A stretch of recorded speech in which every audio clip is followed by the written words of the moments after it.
Are you ready, Christine? I am. Awesome. So, hi, everybody. Again, my name is Kim Martin. I am one of the members here at Sidebar. It's an organization of highly vetted leaders. It's a community built on the values of generosity, trust, and growth. We are on a mission to unleash everyone's full potential.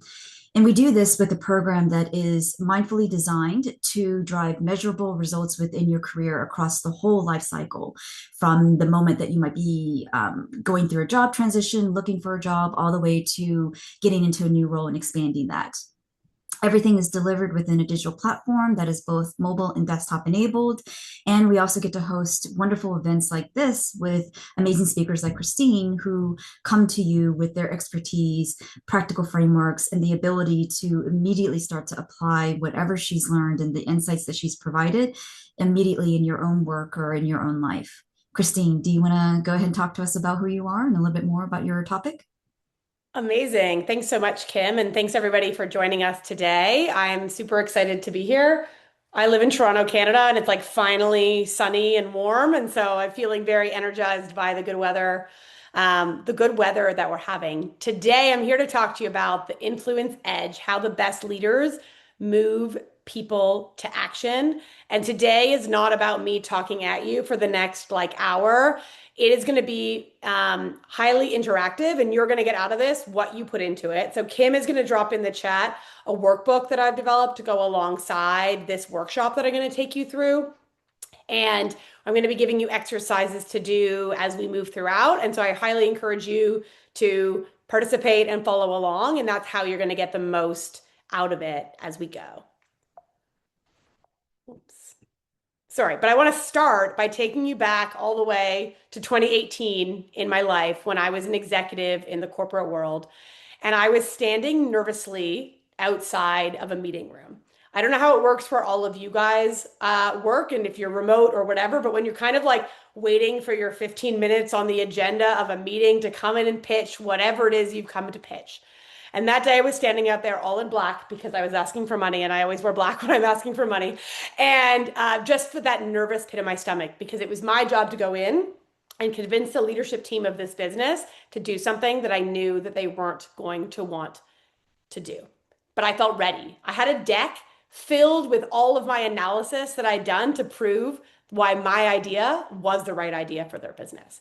At the time, I was leading this newly merged loyalty team after two major retailers in Canada had merged. And I was there to convince one of the drug retailers that we were going to make some changes that were going to be beneficial to their business. But I knew they wouldn't agree. But I walked in all ready and armed and I sat down and second I opened my mouth, people were like, huh, where'd you get these numbers from? I don't think I agree with this. Do you even understand our business at all? And I left like 5 minutes later with my tail between my legs, definitely not getting the alignment and the buy-in that I'd been hoping to get from that conversation. And so what I realized as I reflected on that conversation of like, where did I go wrong? Well, I missed a few critical things. I didn't get buy-in from everybody in advance. So I decided to spend the next few weeks going out and having one-on-one conversations with everybody on that leadership team before I came back into the room. And what I learned was a couple of things. One, that leadership team felt a lack of control, right? The team I was on used to report up to them. Now it reported somewhere totally different. So they were definitely feeling a lack of control and they were feeling fear. This business had had like 27 quarters of consistent growth in their business, and nobody wanted to be the people who changed that trajectory on their watch. And the program that I was running was definitely going to potentially have an impact on that. My belief was positive, and I'd done all the analysis and the research to prove that, but I definitely didn't show that I cared about this business to those leaders. Do people need help with the workbook? I can send a different version if I that's was what you just need. going to say it opened for me multiple times, but for some folks, it seems like it's not. Okay, just give me 1 second. I'll give you the like non-copy version, but I will Okay. say you have to make a copy. Otherwise, everyone here, this is the version where you don't have to make a copy of, but just make a copy because otherwise everybody here will see what you're writing. And so if you want it to remain confidential to you, then Yeah. just It seems like some are able to, some are not. Must be something to do with the Okay. Well, settings. hopefully that new link that I just dropped works Hmm. better. If it doesn't, Kim, feel free to interrupt me and we can troubleshoot. Um, Awesome. Thanks. So I went back to this meeting a few weeks later with this knowledge and understanding and empathy for the position that these leaders were going to be in. And I made the exact same pitch. I didn't change my analysis, I didn't do anything, but instead of leading with numbers, I led with stories. I had videos of their customers talking about how excited they were for the change, transcripts from all of the customer research I had done. And I still needed the data and the analysis, but I was able to lead with understanding where those leaders were coming from. And I was able to leave that room with their agreement. I don't want to say it was like excitement, but at least their sort of begrudging agreement to move forward. And I learned a ton from that interaction. And what I learned is that you don't change people's minds by defeating them with logic, right? At the end of the day, we're all human and we have to approach people from a different perspective. And that's what's going to be your influence edge. But before I dive into the rest of it, I just want to pause and give you a little bit of an overview of who I am and why you should even be listening to me about influence and what it means. Um, so my name's Christine Farrugia. I live in Toronto, Canada. You've got my husband and my two kids there on the screen. My background is I have an MBA from Stanford, and then I spent over 20 years working in the corporate world in a wide variety of industries. I started my career in consulting. I worked, as I mentioned, for Canada's largest retailer. And then I worked in technology as well, like I know all of you do, working for a company called Wealthsimple, which is Canada's largest fintech in their big scale up phase. And so, really scaled up the organization during the couple of years that I was there. Now I'm an executive coach and I work with leaders and teams as they're navigating change. So I work one-on-one with leaders and I do workshops like this and work with leadership teams to really help them become agents of change. And influence is such a key part of that. And you can see on the left just some of the companies where the leaders I've worked for work. But so the reality that I know that a lot of you are in, whether you're at a small startup or you're at like an enterprise large company, is that you can't get work done alone, right? There's nobody here who would say, I can do my job 100% alone without operating with other people. Even me, who's now a solopreneur, cannot do my work without having other people, right? Having clients, having teams, delivering work. And all of our work is interdependent. And the critical factor that I've seen in my own career and in the career of so many of my clients that either accelerates you or holds you back is this ability to influence other people. You need to influence up to your CEO, or if you're the CEO, you need to influence the board. You need to get your peers to be along and be able to like help them support the projects and initiatives that you care about and that matter to you. And you need to influence your team so that they're engaged and are bought in to the work that you're trying to achieve. We can't escape this idea of influence, even if we're at like a 5-person company. It's all about how we relate to other people. And whenever I talk about this, a lot of people raise their hand and are like, this sounds political. I don't like corporate politics. I don't like any of this stuff. I just don't like it. It feels icky to me. And I get it. I 100% get it. But to that, my response to that is always if what you're advocating for is in the best interest of your customers or your clients, for your team, or even for yourself, if you don't take the time to rally other people behind that, it's actually a missed opportunity, not just for you and your career, but for actually getting your company to work towards the things that you think are in its best interest. And so, yes, we can all, build empires and do all that kind of stuff, but I know that's not what you're here to learn how to do. If you really want to influence for good, this is a skill that is going to be super critical to you being able to unlock that for yourselves, for your career, and for your team. And so the thing that underpins this idea of influence, which is essentially convincing other people or persuading other people, is this model from the Dr. Jonathan Haidt. He's the same person who wrote The Anxious Generation, which I know is like very talked about right now, but this is from his earlier work. And he talks about how the brain is like the elephant and the rider. And so who here, just like raise your hand if you've ever ridden an elephant? No, I can only see 4 people, so raising your hands doesn't really work. But if you've ridden an elephant, who do you think is in control? You or the elephant? The elephant, right?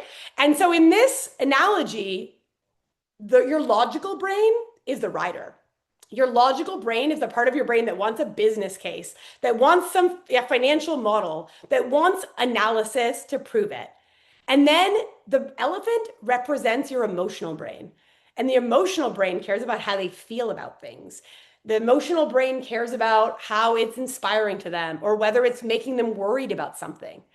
And that's you tap into through stories and analogies and all of these different things to bring to life.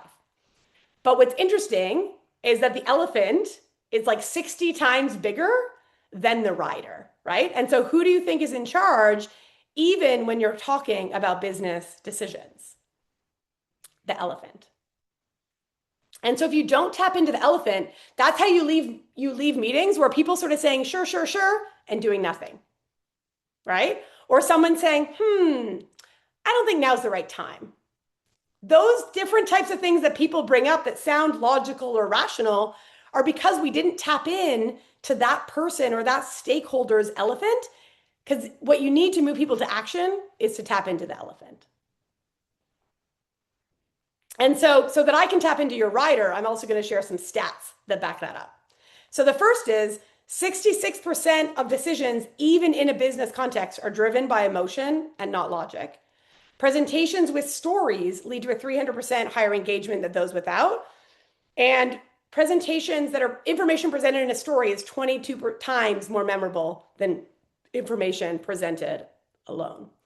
And so as we think about influence, this theme of storytelling starts to come out in a big way because that's what we need to do in order to move people to action and influence them in whatever direction that we need to. Make sense? And so, what I've developed through my own experience and tons of work that I've been doing with clients is a simple framework that all of you can use every single day and as soon as you get off this call to help you influence other people. When I walk you through this, it is going to seem deceptively simple. And some of you might be like, I'm really good at this.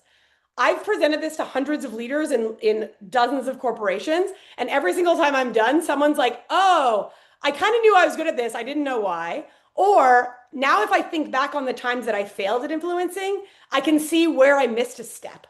And so I invite you to approach this with an open mind to help you think about where's an area of this that you might need to strengthen.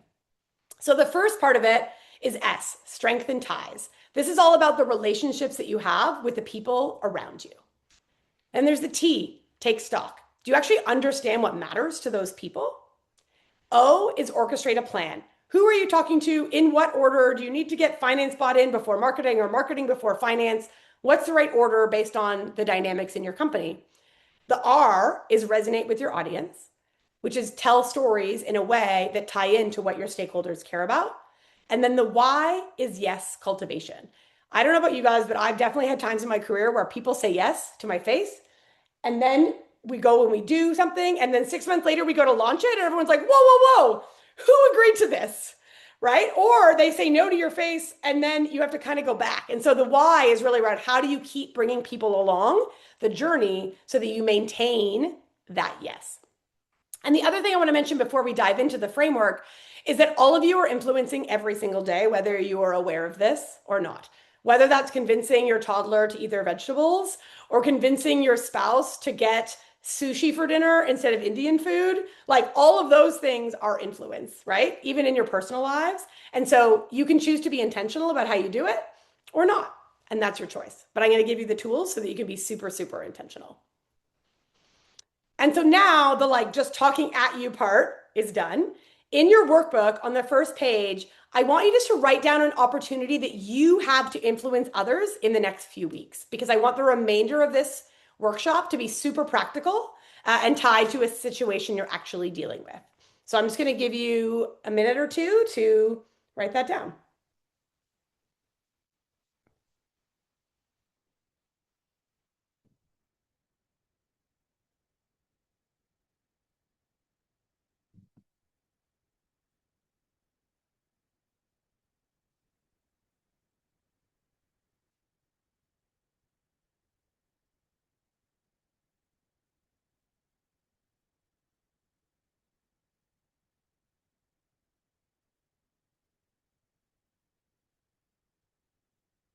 Just so I have a sense, just drop a one in the chat when you're done.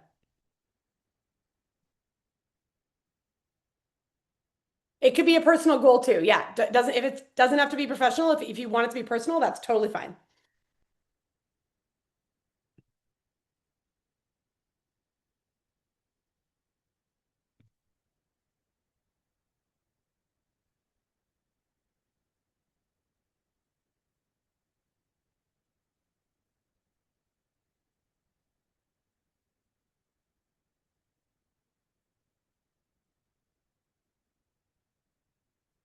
Oh, Kim, someone just sent me a DM on the messages asking for the workbook. Do you mind dropping it back in the chat?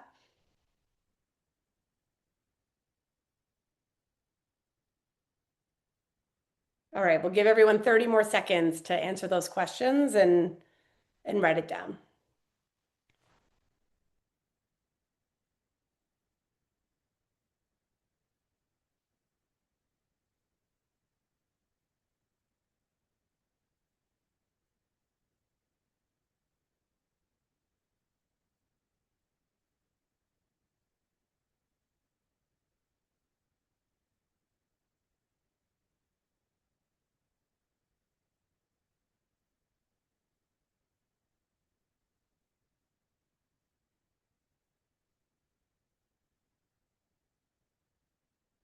All right. I'm going to keep us going. You can always come back to this just as long as you have the idea of it in your head. If you haven't got it all typed out, that's totally okay. Now we're going to go through this framework step by step, and I'm going to show you what's important at each step. We're going to just dive into a couple more deeply with the time that we have now, but I'll give you a flavor of all of them so you have something that you can take away. So the first one, as I mentioned, is strengthening ties. And this is all about the relationships that you've built with people around you. And the key is having those relationships ideally before you ever need to use them for anything. And the reason that those relationships are so important is that all of us like to help people that we know, that we like, and that we trust, right? It's so much easier to say yes to something or someone if you are giving them the benefit of the doubt, right? That you believe that they care about your work, that you care about them, and that you want to see them succeed. And the best way to do that is to make sure that you're investing time in building relationships with other people. This could be asking people for coffee chats, virtual or in person. It can be getting to know people. It can even be celebrating somebody else's work in Slack, right? In a way that continues to build trust and mutual respect. One story that I have from this is when I was working at Simple, I led their whole CS organization, and I had to work super closely with the product team, right, to fix different issues that were coming up. And when I joined, a few months later, a very senior other woman came back from mat leave, and I noticed that my team had been getting tons of traction. And when she came back, all of that stopped. And I had to be like, what was going on? Why is this stalling? Like, what's going on? And I realized this woman didn't know me at all, and she didn't understand the priorities that we had. And so I booked time with her. We both lived in the same city, so we actually met up in person, and I got to know her. And I'm also a mom. We talked about like coming back to work after mat leave. And I didn't actually focus most of the time on the business issue that I was there to talk about. I just wanted to get to know her. And at the end, I said, hey, I've noticed that like a lot of the stuff that my team's been raising isn't getting actioned anymore. And she just was like, oh, I didn't even know that was like something that was super important. Like it was not anything insidious. It was like just a shift in priorities that she hadn't been aware of. And as soon as I had that one coffee chat for 45 minutes, everything else shifted, right? Because again, it's really all about relationships. And so what I want you to do on the next page of your workbook is to do a little bit of a relationship audit. Think about the influence scenario that you wrote down, right? Either personally or professionally. Who are the key stakeholders whose help you need in that scenario? Either someone who you need a yes from, somebody you need to motivate to help you, a cross-functional partner who you need to get on board. Just in that table, write down the key stakeholders. You can add lines if you need to. And I want you to rate your relationship strength. A one is like, I don't even know this person. This person doesn't even know who I am, or we have very little relationship. And a five is that you think that person would go out of their way to help you. And then also just think about what are some of the relationship gaps that you might have, things you don't know about them, some sort of underlying tension that might be there. And just take a few minutes and fill out that table. I'm going to pull up the chat. So if you have any questions, you can either come off mute or or drop them in the chat and I'll monitor it. And we'll just take 4 minutes here.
I forgot to set up my music today, so apologies. There's no thinking music. And I won't sing because that would be terrible. And again, just drop a 1 in the chat when you're done, just so I can get a sense of how long it's taking folks.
Okay, while other people are finishing, I'd love to hear from 1 or 2 people what any reflections that you had from that stakeholder audit.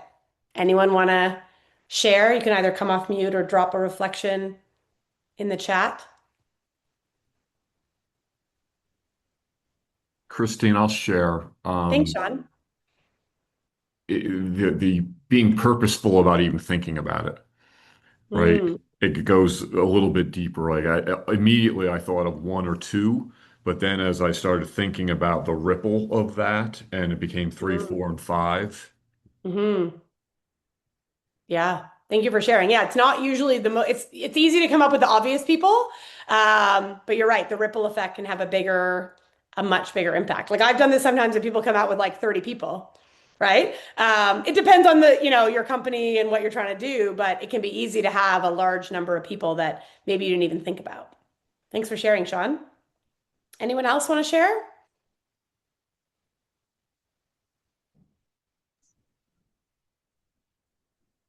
I have a question, Christine. Yeah, please. So I've done something like this, but put it in the framework of a stakeholder map. Hmm. What are your thoughts on stakeholder mapping and how that could be a different view with the same components or the same pieces of this? Yeah, I mean, I think essentially the first sort of 2 steps of this thing are essentially creating a bit of a stakeholder map, right? And it is really about being intentional about that stakeholder mapping. What I find people do in organizations is people do a stakeholder map when there's something big that they're trying to influence, right? What I'm trying to say is like also if this is something small, like even let's just say maybe not small, something where like I want to get a promotion. People don't often stakeholder map like getting a promotion, right? But it might be, okay, well, it's usually not just your manager, right? It's your boss, it's your manager, your boss's boss. Maybe there's key stakeholders that you need to do. And so this can, like, you can do this in a much smaller way for day-to-day things that are happening. There's another question in the chat. Oops. Um, Megan asked, how does this change if you're new to the organization, you don't know a lot of people yet, and you need to influence quickly? This is an excellent question. And so for this one, I think part of your work is to try to get some of that organizational context as fast as you can. That's often asking your manager or your peers, hey, who are the people that I need to get to know quickly? And asking them to help you really bridge that relationship faster, right? By being like, hey, I really need you to meet Megan. She's new to the organization. This is what I've asked her to work on, and try to borrow some of the influence that other people have built and the goodwill that other people have built to help you build it even faster. And I actually think when you're new, you have an advantage because you have the like, I'm new. You can kind of play the I'm new card and I'm seeing things differently. And you can use that as a good excuse to like book time with people and get those relationships going extra fast. Okay. So what I next want you to do is put a star beside the three stakeholders you want to strengthen your relationship with it in the next month. Because this is all about strengthening relationships all the time, right? And I gave you a few ideas on this slide of ways that you can strengthen those relationships. I often get a question at this point that's like, but I don't have any more time to do anything else. So I can't add coffee chats. I can't do these things. So I gave ideas that don't actually take more time, right? Like acknowledging that somebody else's expertise or offering to help. But I will also say, when I've led big teams, I used to always tell people that I want you to spend 1 hour a week having coffee with other people in other parts of the business because that time invested now will save you so much time down the road. And so I like to think of it as less of like, I don't have half an hour to spend right now to have coffee with Kim, but it's really like, I want to have coffee with Kim because I want to get to know her. And, that relationship is worth investing time in as opposed to viewing it as like, I'm too busy with other more important things. It's equally important to spend your time on this stuff. All right. I'm going to move us on to the next stage, which is take stock. And take stock is, in my opinion, the most important part of this whole framework because you'll notice the R, which is when you're actually talking to people, is step 4. But taking stock is super important. And this is that you need to understand what matters to your stakeholders, to both of their rider and the elephant. And this idea that one size fits none. You're getting to know your stakeholders, not just as friends and as people. Yes, you want to do that, but also to understand what motivates them. Like, what's the business context they're operating under? What actually does that person care about? Are they trying to get promoted? Do they care about doubling the size of the business? Do they care about like having a massive social impact?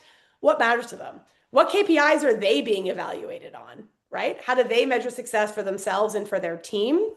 Um, and then what concerns might they have with your plan? Try to put yourself in their shoes and say, if I was Kim, what would Kim be worried about with this plan? Why might she not like it?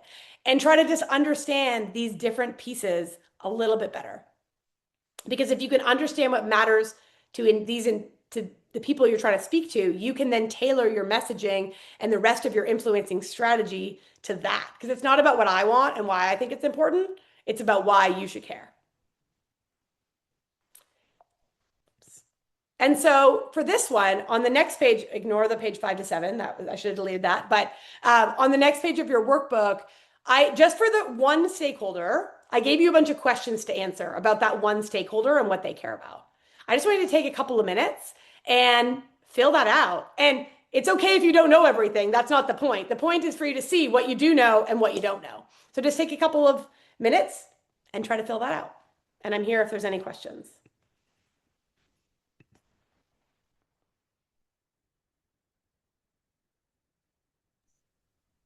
And when you're done, don't forget to put a 1 in the chat to let us know. Thank you, Kim. Keeping me honest. Thank you.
I had a couple of share requests come through my email for the workbook, so I am just gonna, oops, redrop the version that shouldn't need any of that, just so that people can access it. But just remember to make a copy. Christine, I got you. Don't worry about it. Okay, thank you. Mhm.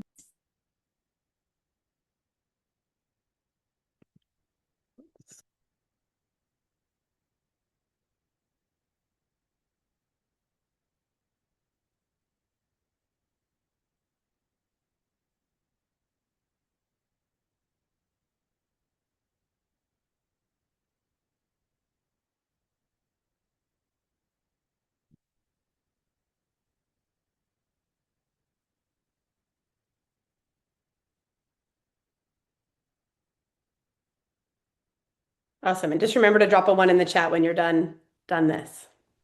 Whoops. Somehow I went back to the beginning of the presentation.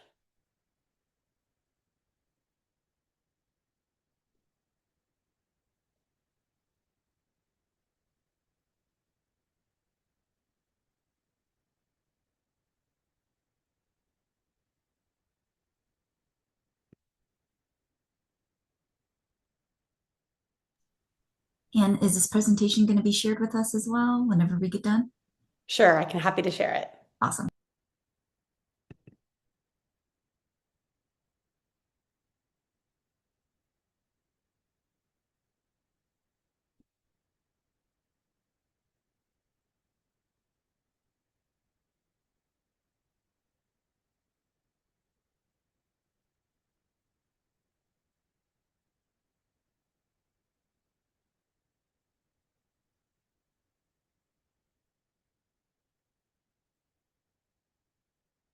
All right.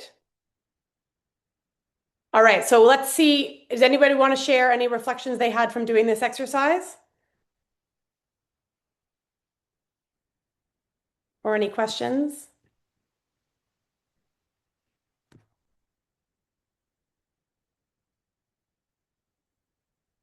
Okay. Did anyone know everything about their person? Sounds like Jacqueline, actually, if you wouldn't mind coming off mute, you kind of are getting to where I think Christine was talking about. Yeah. Yeah, the example that I'm working with here is something that's involved with a lot of like external people to the company I work at. So Yeah. yeah, it's funny because a lot of the in the relationship gaps, some of the things that you're asking here, I made note of up there around some of the gaps that are definitely missing around. I just don't know, yeah, what their motivators are right Yeah. now, especially around what I'm trying to launch. And so I had a lot of question marks, but it's All good. right. I think it's good because it's things that I can kind of go and find out. Yeah, I think that's the power of this is like instead of it just being like, oh no, I don't know, it's like, okay, well, how can I go find out, right? And it's common that often with external folks, either we don't know. Although as I find interesting is I often do this with teams who have to like manage external stakeholders and then influence internally. And some people are like, we spend so much time building these relationships outside that we've actually neglected the relationships inside. So it can definitely go either way. But thank you so much for sharing, Jacqueline. And so here are some questions you can ask if you have a lot of unknowns. Here are some questions that you can ask. You can go back to the S, right? Book time with people, try to understand and ask questions like, what are your biggest priorities for the year? Why do they matter to you? What are some of the things, challenges your team is facing? And these don't have to do about the issue that you're talking to them about or what you're trying to achieve. This is just trying to understand them and their priorities more globally, right? Like what metrics are you most focused on? Then you can decide how to tie what you care about to that metric if that makes sense. So it gives you the opportunity to go back. And so in my opinion, as I said before, the take stock is the part that makes or breaks this because if you don't understand what matters to other people, it's always going to be more transactional and less relational in how you're able to influence them. Make sense? Awesome. All right, I'm going to move us on to the orchestrate a plan. And so the orchestrate a plan is really all about thinking strategically about the right order and the right way to get people on board.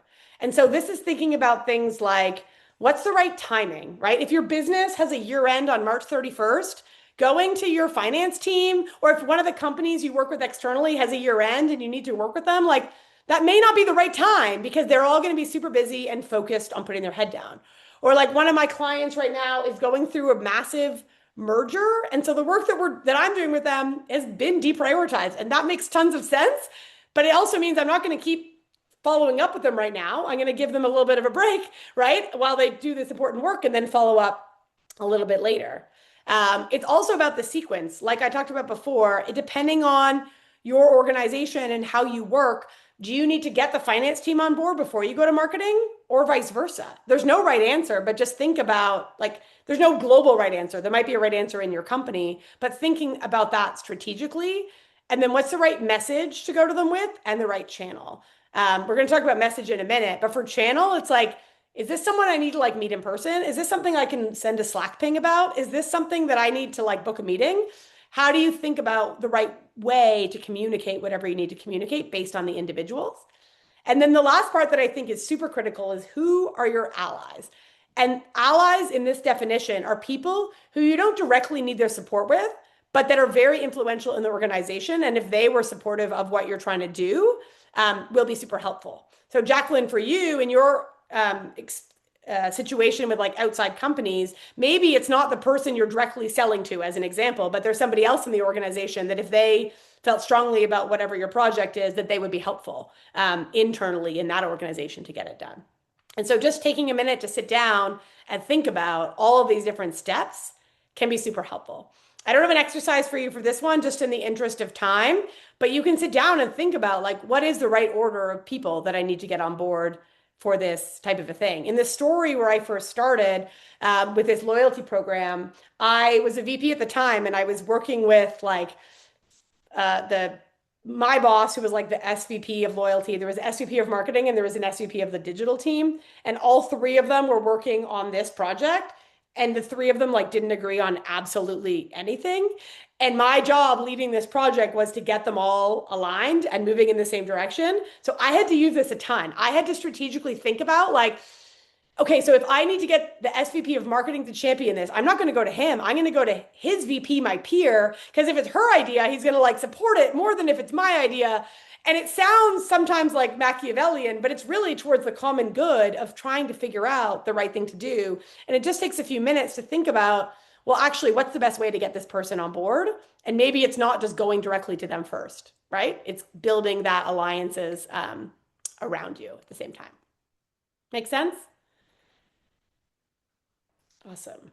So next we're going to move to the R, which is resonate with your audience. So now you're actually finally doing the influencing. Everything else was like preparing for the influencing. Now you're actually doing the influencing.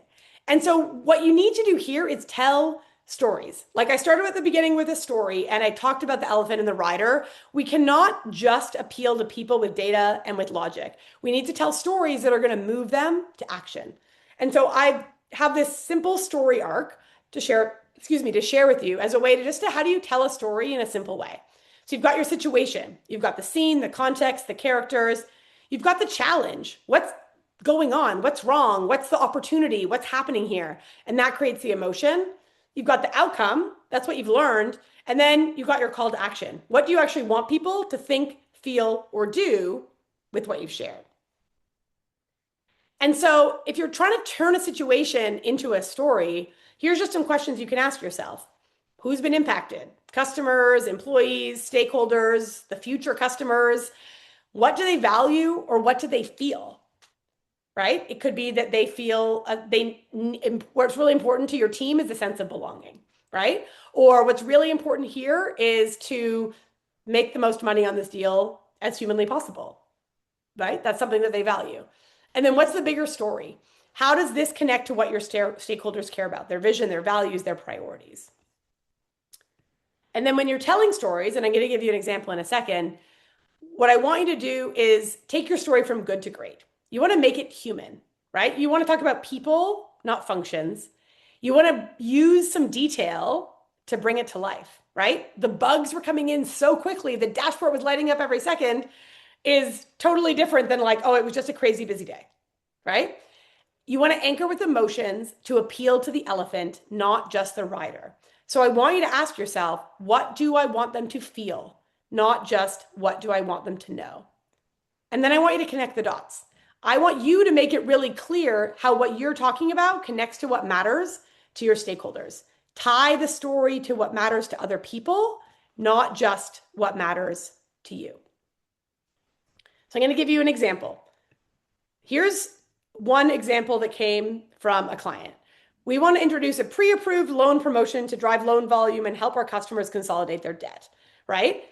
You can turn that into a very long story that follows the situation, the challenge, the outcome, and the call to action, right? Bringing to life this customer called Jennifer from Sacramento and her story of her debt, right? What you can then also do though, because I show that slide, everyone's like, that's nice, but I don't have a minute to tell the story. Like my stakeholders are time crunched. They just want to know the answer. So what I also give you is an example where you've turned a one sentence thing into two sentences, right?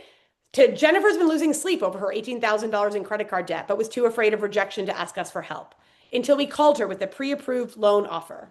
By anticipating our members' needs and removing the fear of no, we're not just driving loan volume, we're becoming the financial partner people trust to look out for them.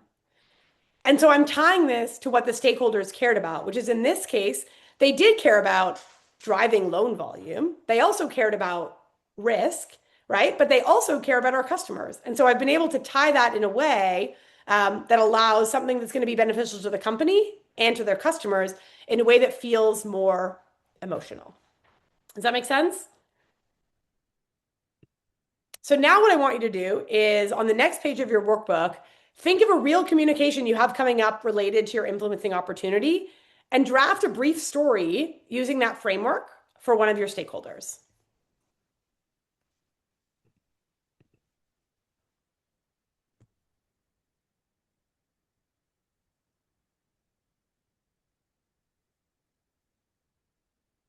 Just take a couple minutes to do that and drop one in the chat when you're done.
All right, take one more minute. Ah.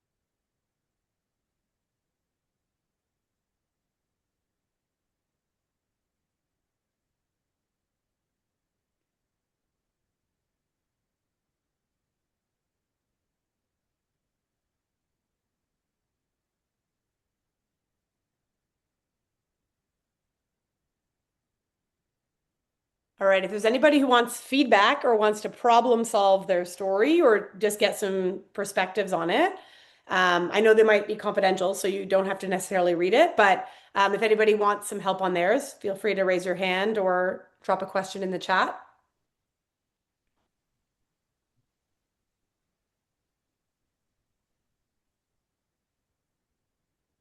I'll be brave. Awesome. Thank you. It's it's going to be messy. So, um, uh, trying to figure out how to do this without more context. So just picture a bank leadership team. Mhm. Specifically in this situation, it's a branch network.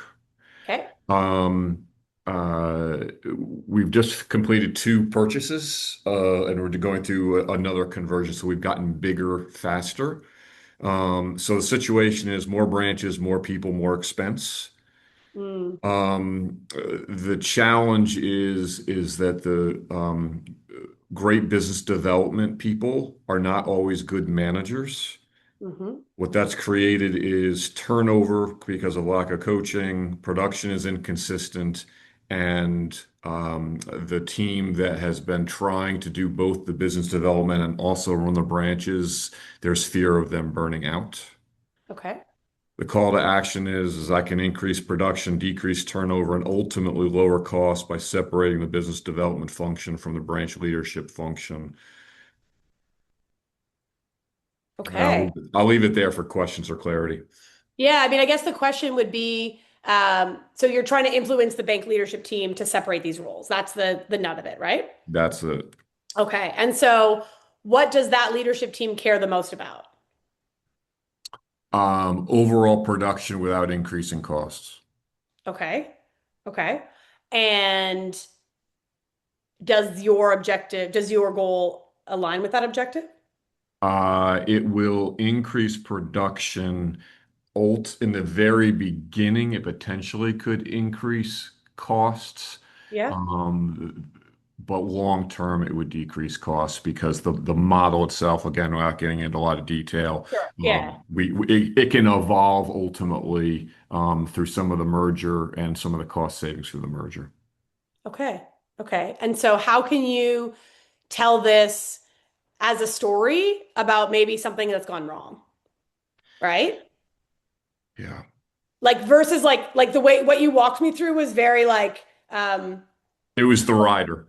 yeah, exactly. I was gonna say it was very logical, right? But is there a story about a time that this person who's been trying to do these two jobs that are very different made a mistake and that actually cost production value? Like, you know what I mean? That either increased costs or lowered production value, right? How do you do it in a way that is making it feel real for them versus a bunch of like business metrics that you're tracking? Got it. Make sense? It does make still sense. Okay. Yeah. So just tie it into like a real example of the problem that you're seeing. You don't have to name the people who are doing a bad job, but like anonymize it, but tell a story to bring it to life. Because otherwise it's like, well, we can just train them better, right? So how do you make it feel like you're really talking to the elephant? Okay. Thank you for being brave. I appreciate you. Can I ask one quick follow-up Yeah, question? please. Do you, Do you lead with the story, giving up the context piece of it, right? Do you lead with, hey, I want, I'm being a little facetious, but hey, I want to tell you a story about a challenge that I've been wrestling with. And you tell the story and then you get their attention and then get into more of the factual piece of things. So, in my experience, that works better. And sometimes, depending on your corporate culture, you have to be like, "Hey, I want to tell you a story," right? Because that's gonna pull them in.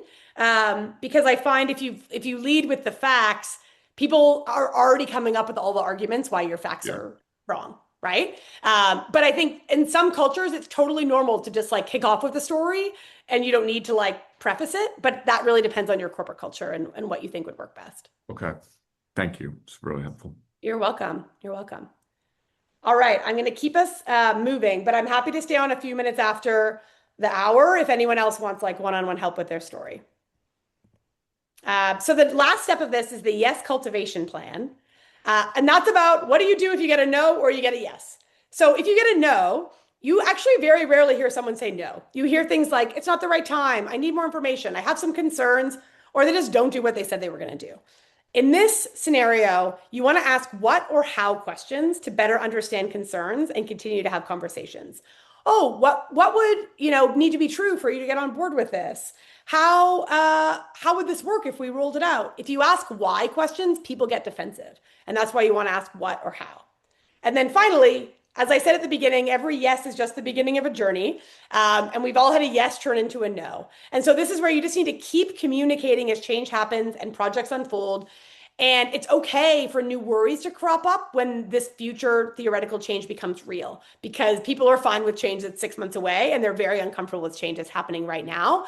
And so expect that that's going to happen and build a plan that allows you to have those check-ins and maintain that alignment as we go through.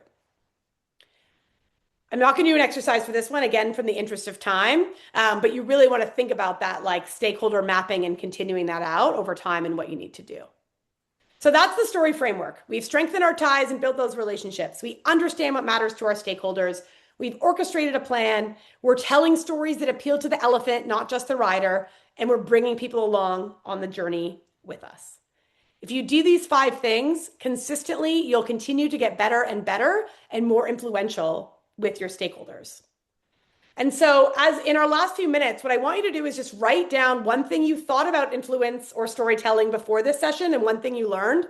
They're often connected. Like, I thought that influencing was just for C-suite people, and I've learned that even I can do it, as an example. And then write down at least one action you're going to take this week to continue to strengthen your muscles in this area. Because we've all been to workshops that are nice and we go back to our desk and we do nothing different. And I want you to commit to an action you're going to take to follow these things through.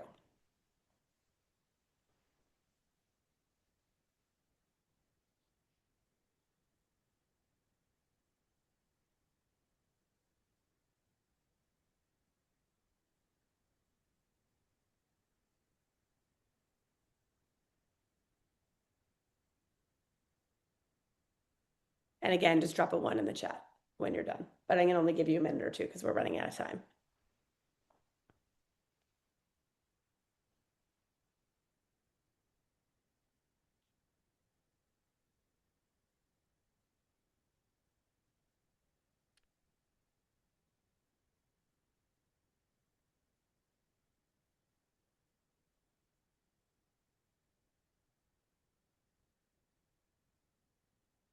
When you've got your action, if you don't mind dropping your action into the chat, we can all help hold each other accountable. If you write it down and commit to it publicly, even with strangers, you're more likely to do it.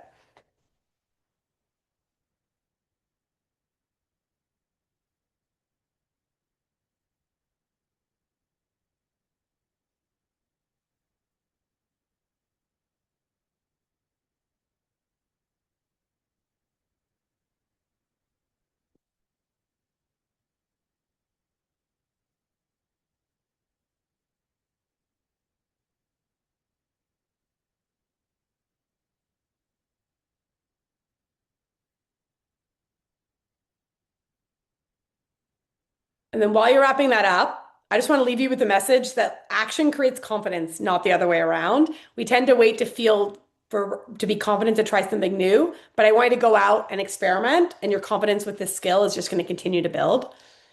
And when you have a minute, there's a QR code there to provide feedback to the Sidebar team so that they can keep making these speaker series as big as great as they can. And I put up my contact information there, and I'd love to connect with any of you on LinkedIn, on Instagram, or send me an email. And I'd love to chat with you more about your business and what's going on, and see if there might be some ways I can help you. Everybody, thank you so much for joining us today in this sidebar session. Christine, thank you for sharing your expertise, your experience, and your insights in order for us to help transform the relationships that we have with our own stakeholders. So again, my name is Kim Martin. I'm here a member at the Sidebar organization, Sidebar. And if you are interested, look us up as well and let us know if you want to join. Thank you so much. Thank you.